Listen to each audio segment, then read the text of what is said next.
Hi friends, நேற்று ஃப்ரைடேனால carrot beans and நூக்கோல் போட்டு தான் சாம்பார் வச்சுருந்தேன். இந்த நூக்கோலில் அவ்வளோ ஹெல்த் பெனிஃபிட்ஸ் இருக்குது. அது மட்டும் இல்லாமல் சாம்பாரில் இது போட்டு வச்சோன்னா அவ்வளோ நல்லாயிருக்கும் டேஸ்ட்டு. அப்படியே சைட் டிஷ்க்கு காய் கூட்டு தான் ரெடி பண்ணிட்டு இருக்கேன். இது ஒன் பாட்டாக செஞ்சிடலாம். குக்கரில் ஆயில் சேர்த்துட்டு ஹோல் ஸ்பைசஸ் சேர்த்துட்டு ஒரு வெங்காயம் சேர்த்துட்டு ஒரு ஸ்பூன் ஜிஞ்சர் கார்லிக் பேஸ்ட்டு சேர்த்துட்டு நம்மக்கிட்ட என்ன காய் இருக்கோ அதில் 2 ஸ்பூன் கேர்டு சேர்த்துட்டு சால்ட்டு சேர்த்துட்டு ஒரு 15 மினிட்ஸ் மேரினேட் பண்ணிவிட்டு அதையும் இந்த குக்கரில் சேர்த்துட்டு ஒரு கையளவு கடலைப்பருப்பு அப்புறம் இதெல்லாம் மூழ்கிற அளவுக்கு தண்ணி சேர்த்துட்டு ஒரு 2 விசில் விட்டோன்னா போதும். இது சப்பாத்தி சாதம் எல்லாத்துக்குமே ரொம்ப நல்லா இருக்கும். லஞ்ச் எல்லாம் சாப்பிட்டுட்டு கொஞ்சம் நேரம் ரெஸ்ட் எடுத்துட்டு அடுத்து வீட்டில் பூஜையும் பண்ணிட்டு நேற்று ஈவினிங் போல கோயில் கிளம்பியாச்சு. நேற்று சிவனுக்கு அன்னபிஷேகம் பண்ணுவாங்க.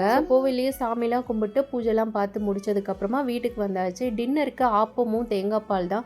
காலையில் கொஞ்சமாக மாவு வந்து மிக்சியில் தான் அரைச்சிருந்தேன்.